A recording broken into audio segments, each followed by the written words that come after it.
Right, so I have now put in some more mountains. As a matter of fact, I've put in quite a lot of mountains.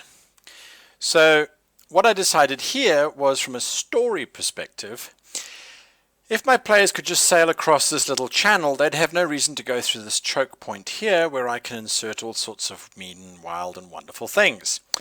Insert one by giant mountain range, and bingo, sailing across the harbour is no longer an option.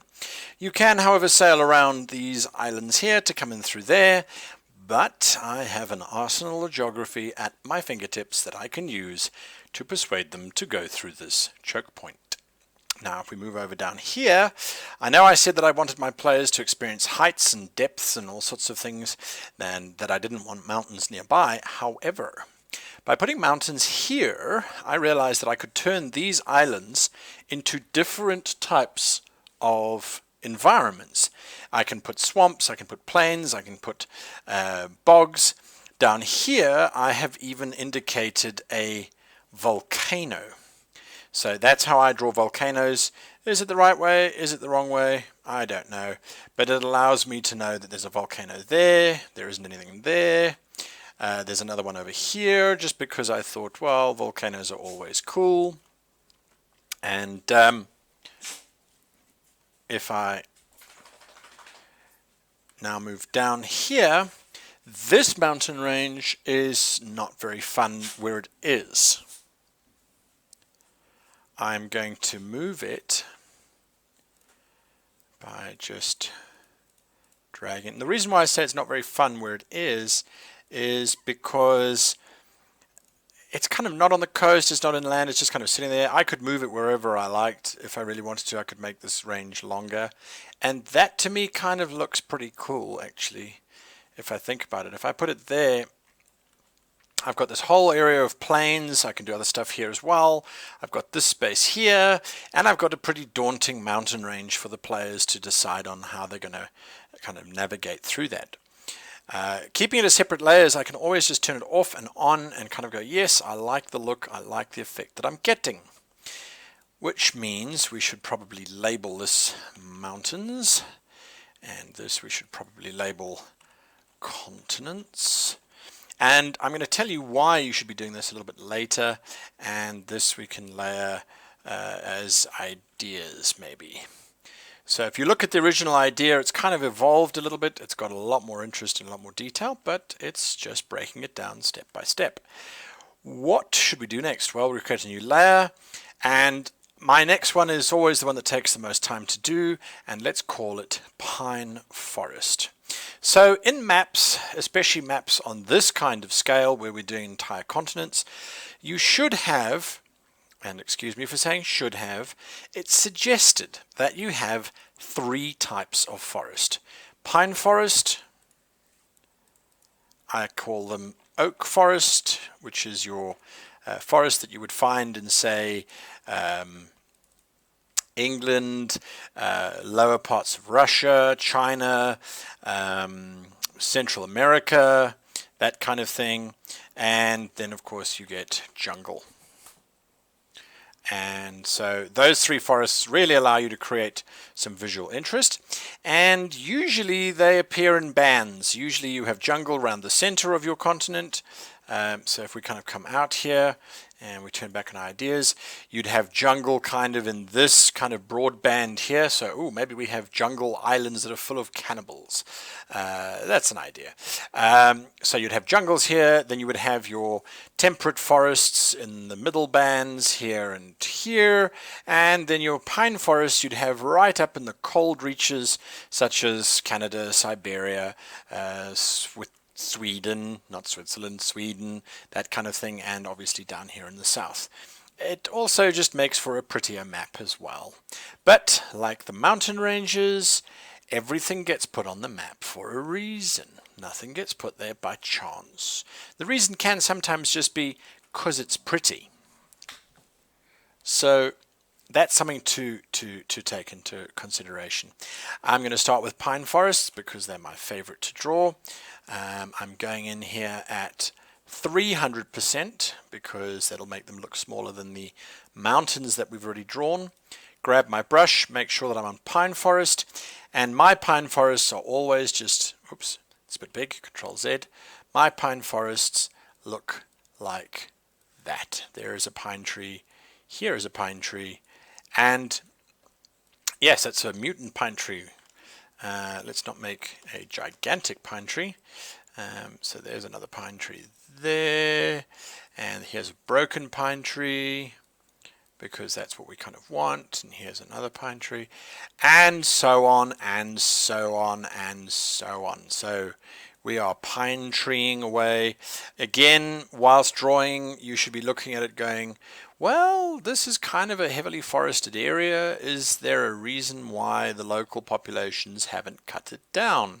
It's obviously in a cold part of the world. Why have they not cut down this forest? What lives in this forest to keep it intact? Or is there a druid who protects this forest as his own? Is there a royal decree that this is a royal forest and may only be used by the king?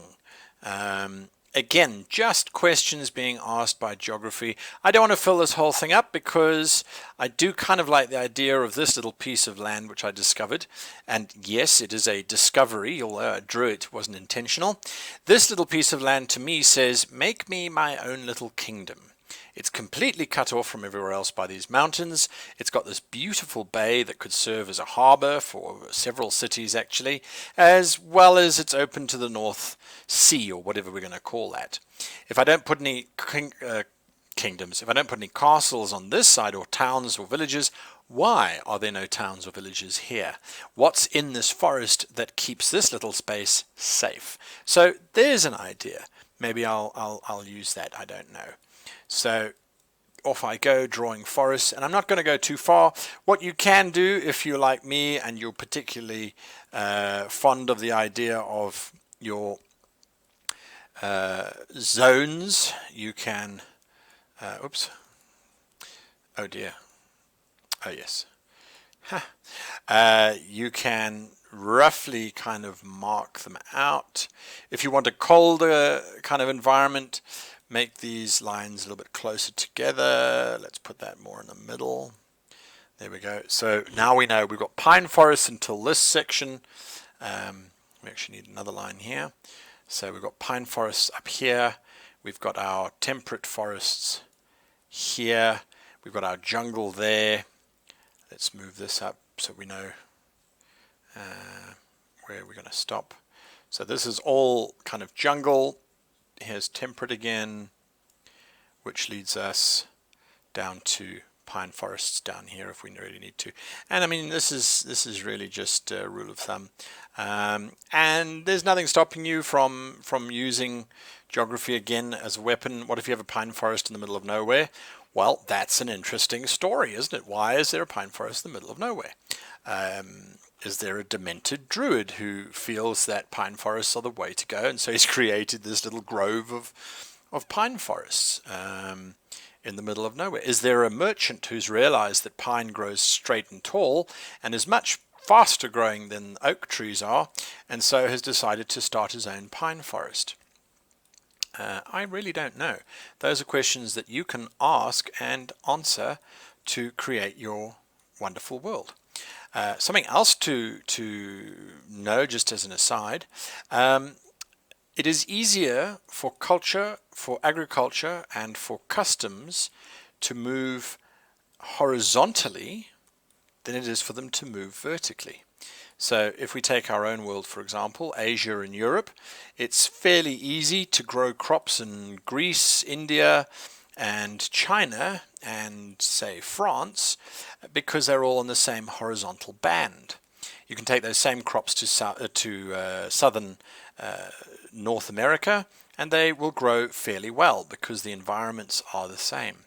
However, if you take those crops from Greece and you try and plant them in, say, Norway, those crops will die. The temperatures, the environment is very, very different. Similarly, if you take those crops down to, say, Congo or South America, they will all rot and turn into little clumps of fungus because they haven't evolved to survive in those environments. So I don't know if that's useful in terms of world building or not, but in terms of culture planning, when you get to that phase, if your cultures are in the same band, well, they might be similar or they might have similar tastes. If they're north and south, they should be very, very different in terms of their culture, in terms of where they live, and the geography should, to a degree, reflect it. I'm not saying it has to, because, of course, the geography is at our command. We are the creators of all. So something just to bear in mind and maybe disagree with. And that's not a mistake, by the way. That is a dead tree stump. There is no such thing as a mistake. A game master never makes mistakes. He simply makes interesting story choices, which he will rapidly try and fix at a later stage. So again, I don't like to copy and paste because I feel that this gives the world a very medieval kind of hand-drawn feel. And although the trees don't look like much, once we've coloured the map in and they've picked up their beautiful colours, then they will stand out quite dramatically. So off I go to quickly prepare the rest of the forests, and I'll catch you up in a little bit.